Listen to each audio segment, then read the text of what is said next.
Hi friends, ఈ వీడియోలో Andhra Pradesh, Telangana TET మరియు డిఎస్సికి సంబంధించి విద్యా హక్కు చట్టం 2009లో టాప్ 30 బిట్స్ని ప్రాక్టీస్ చేద్దాము. ప్రతి పేపర్లో కూడా ఈ 30 బిట్స్ నుంచే క్వశ్చన్స్ రావడం జరుగుతుంది. కాబట్టి ఈ వీడియోని ఎక్కడా కూడా స్కిప్ చేయకుండా ఈ వీడియో చివరి వరకు చూడండి. అలాగే ఈ వీడియోకి ఒక చిన్న లైక్ ఇవ్వండి. సో దాంతోపాటు నా ఛానల్ని కొత్తగా చూస్తున్న వారు సబ్స్క్రైబ్ చేసుకొని పక్కనే ఉన్న బెల్ ఐకాన్ని యాక్టివేట్ చేసుకోండి. సో ఇంకా లేట్ చేయకుండా ప్రాక్టీస్ చేద్దాము. ఇందులో ఫస్ట్ క్వశ్చను, స్వాతంత్ర్యానికి పూర్వం విద్యా హక్కుగా ఉండాలని తొలిసారిగా సూచించిన వ్యక్తి Mahatma Jyotirao Phule. Next second question, స్వాతంత్ర్యానికి పూర్వం మొదటిసారిగా ఉచిత విద్యా ప్రాధాన్యం గురించి ప్రస్తావించిన commission Hunter commission. Next third question, స్వాతంత్ర్యానికి పూర్వం 6 నుంచి 10 సంవత్సరాల పిల్లలకి నిర్బంధ విద్యను అందించాలని తెలిపినవారు Gopal Krishna Gokhale. Next fourth question, విద్యా హక్కు చట్టాన్ని భారత రాష్ట్రపతి ఆమోదించిన తేదీ జూలై 26, 2009లో ఆమోదించారు. నెక్స్ట్ ఫిఫ్త్ క్వశ్చను, విద్యా హక్కు చట్టం 2009 ఎప్పుడు అమలులోకి వచ్చింది? 1 ఏప్రిల్ 2010లో అమలులోకి వచ్చింది. నెక్స్ట్ సిక్స్త్ క్వశ్చను, విద్యా హక్కు చట్టం 2009లో మొత్తం ఎన్ని అధ్యాయాలు, ఎన్ని సెక్షన్లు, ఎన్ని షెడ్యూళ్ళు ఉన్నాయి?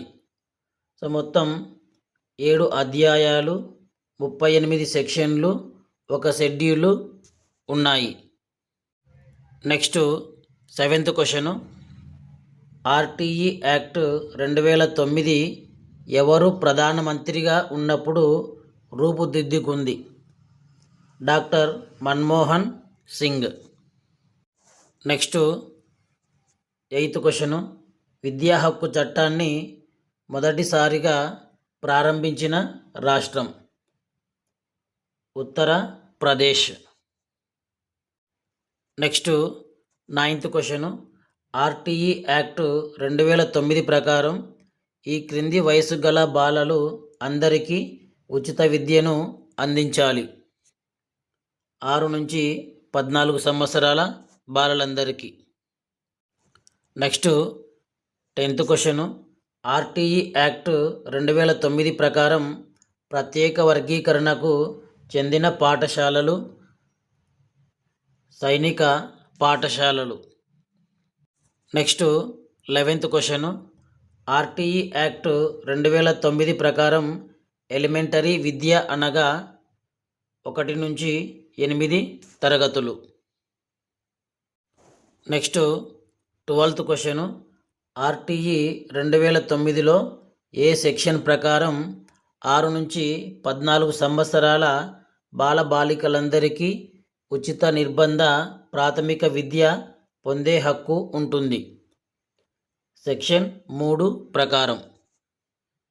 Next 13th question, RTE act 2009 ప్రకారం కేంద్ర రాష్ట్ర ప్రభుత్వాల వాటా 65:35. Next 14th question, RTE act 2009లో ఏ సెక్షన్ ప్రకారం బాలబాలికలు బడిలో చేరి మధ్యలో మానివేస్తే తిరిగి వారిని వయసుకు తగిన తరగతిలో చేర్చుకోవాలి? సెక్షన్ 4 ప్రకారం. నెక్స్ట్ 15th క్వశ్చను, ఆర్టీఈ 2009 ప్రకారం బాలలు అనగా 6 నుంచి 14 సంవత్సరాల మధ్య వయసు గల బాలబాలికలు అని తెలియజేసే section section 2. Next question, RTE 2009 ప్రకారం ఎన్ని కిలోమీటర్ల పరిధిలో 1 నుంచి 5 తరగతుల పాఠశాలలు ఉండాలి? 1 కిలోమీటరు పరిధిలో. నెక్స్ట్ క్వశ్చను, ఆర్టీఈ 2009 ప్రకారం బడులు మరియు టీచర్ల బాధ్యత గురించి ఏ అధ్యాయంలో పేర్కొన్నారు? సో అధ్యాయం 4లో పేర్కొన్నారు. నెక్స్ట్ క్వశ్చను, ఆర్టీఈ 2009 ప్రకారం ప్రైవేటు పాఠశాలల్లో బలహీన వర్గాల వారి కోసం ఎంత శాతం సీట్లు కేటాయించింది? 25% సీట్లు కేటాయించింది. నెక్స్ట్ క్వశ్చను, క్యాపిటేషన్ రుసుము వసూలు చేస్తే దానికి ఎంతవరకు జరిమానా విధిస్తారు? 10 రెట్ల వరకు జరిమానా విధిస్తారు. నెక్స్ట్ క్వశ్చను, ఆర్టీఈ 2009 ప్రకారం ప్రవేశ పరీక్షలు నిర్వహిస్తే మొదటి ఉల్లంఘనకు ఎంత జరిమానా విధించబడుతుంది? 25,000. నెక్స్ట్ క్వశ్చను, ఆర్టీఈ 2009 ప్రకారం పాఠశాలలో మొత్తం ఉపాధ్యాయుల సంఖ్యలో ఎంత శాతం మించి ఖాళీలు ఉండకుండా చూడాలి? 10%. నెక్స్ట్ క్వశ్చను, పాఠశాల యాజమాన్య కమిటీలో మొత్తం సభ్యులలో ఎంత శాతం మహిళలు ఉండాలి? 50% మహిళలు ఉండాలి. నెక్స్ట్ క్వశ్చను, ఆర్టీఈ 2009 ప్రకారం ఉపాధ్యాయులు ప్రైవేటు ట్యూషన్లు, ప్రైవేటు బోధనా పనులు చేపట్టకూడదు అని తెలియజేసే సెక్షన్ 28. నెక్స్ట్ క్వశ్చను, ఆర్టీఈ 2009లో అధ్యాయం 3 దేనిని గురించి తెలియజేస్తుంది? స్థానిక ప్రభుత్వం మరియు తల్లిదండ్రుల బాధ్యతల గురించి తెలియజేస్తుంది.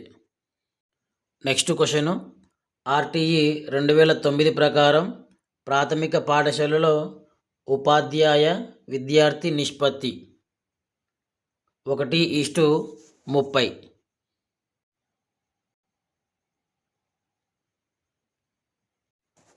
నెక్స్ట్ క్వశ్చను, ఆర్టీఈ 2009 ప్రకారం టీచర్లకు వారానికి కనీసం ఎన్ని బోధనా గంటలు కేటాయించాలి? 45 బోధనా గంటలు కేటాయించాలి. నెక్స్ట్ క్వశ్చను, ఆర్టీఈ 2009 ప్రకారం ఒక విద్యా సంవత్సరంలో 1 నుంచి 5 తరగతుల వరకు కనీస పని దినాలు 200. నెక్స్ట్ క్వశ్చను, ఆర్టీఈ 2009 ప్రకారం ఒక విద్యా సంవత్సరంలో 6 నుంచి 8 తరగతుల వరకు కనీస పని దినాలు 220. నెక్స్ట్ క్వశ్చను, ఆర్టీఈ 2009 ప్రకారం ఒక విద్యా సంవత్సరంలో 1 నుండి 5 తరగతి వరకు కనీస బోధనా గంటలు 800 బోధనా గంటలు ఉండాలి. నెక్స్ట్ క్వశ్చను, ఆర్టీఈ 2009 ప్రకారం ఒక విద్యా సంవత్సరంలో 6 నుండి 8వ తరగతి వరకు కనీస బోధనా గంటలు 1000 బోధనా గంటలు ఉండాలి. సో ఈ వీడియో మీకు నచ్చినట్లయితే తప్పకుండా లైక్ చేయండి, షేర్ చేయండి. ఇలాంటి మరిన్ని వీడియోస్ కోసము నా ఛానల్ని సబ్స్క్రైబ్ చేసుకొని పక్కనే ఉన్న బెల్ ఐకాన్ని యాక్టివేట్ చేసుకోండి.